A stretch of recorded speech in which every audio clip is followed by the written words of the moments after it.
guys, ibubuksan natin yung dumating natin na Starlink. If you want to purchase this product, ito po yung mga alaman nito.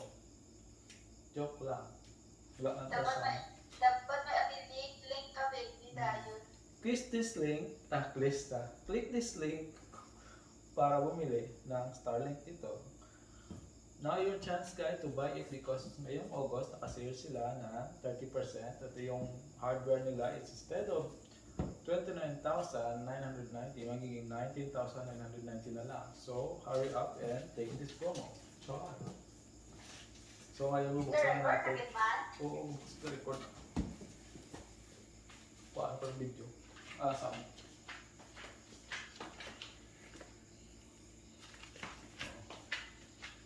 Check ko record.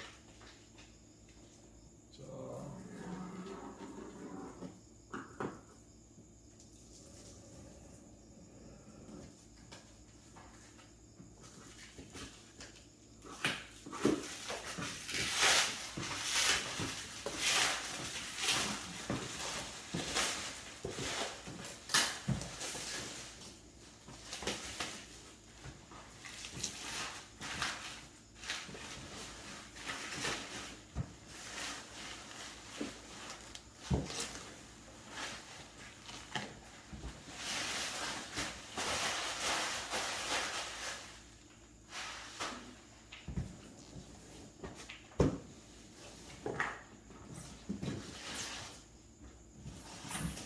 So, bubuksan na natin. Buksan natin yung seal na tape dito. So, sa pagbukas, gamitin ang gunting. Kihadin ito.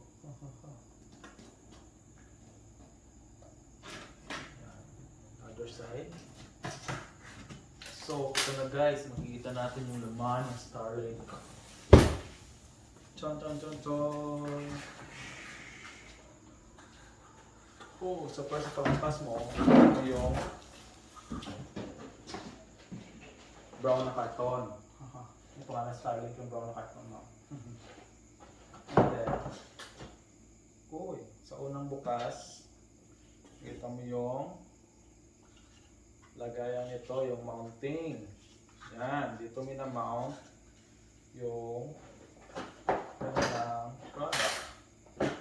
Tapos ito, ilalagay mo sa bubong ng atok mo. Yan, bubong ng atok. And then, dito na. Bakit may yabok ito? Yung ano nila is may dumi. Hindi lang ako sure kung brand new ito kasi parang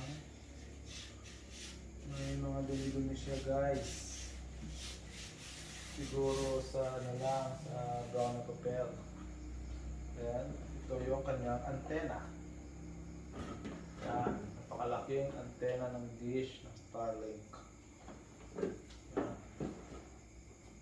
Tapos, meron siyang guide kung paano tinatakod ito. Tinatakod. Yan. Okay. After natin, ilagay na natin dito sa gitna. Yan. Dito na ang router.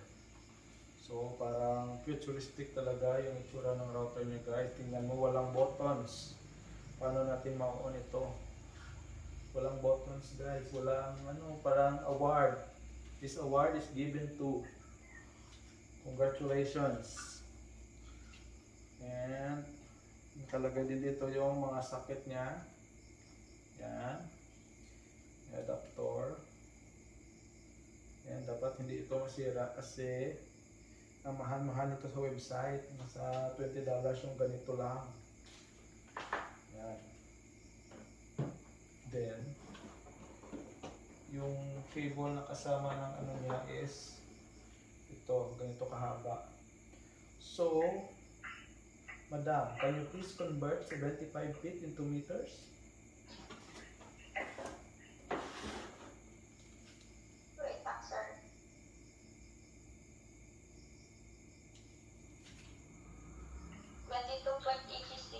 So, ang haba ng ano nito is 22.86 meters. Abot ba kaya ng 22 meters? So parang ang ikli-ikli naman ito. Abot ko siguro kasi sabi nila 75 feet daw ito. Okay. So, ito ang setting.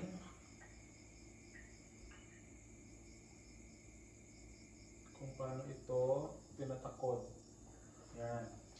Simple diagram lang. 3 steps. Nakikita niyo sa picture, sa video. Yan. Kung makikita niyo ito yun. Yan. Uy, wala. Bakit hula ito? Yan. So, yun na yung laman. Wala nang laman. Tsaka, meron dito anong tawag dito? Maliit na guidelines. English, merong French.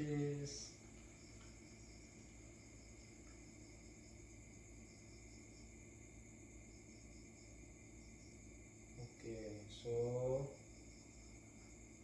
sa Sabado, subukan natin ilagay ito or Biyernes ng hapon. Tingnan natin ilagay doon sa taas ng bubong kung gagana yung ano natin. Watch out for my next video. Watch out for my next video, yung installation nito guys. Okay, so please click and subscribe. Joke lang.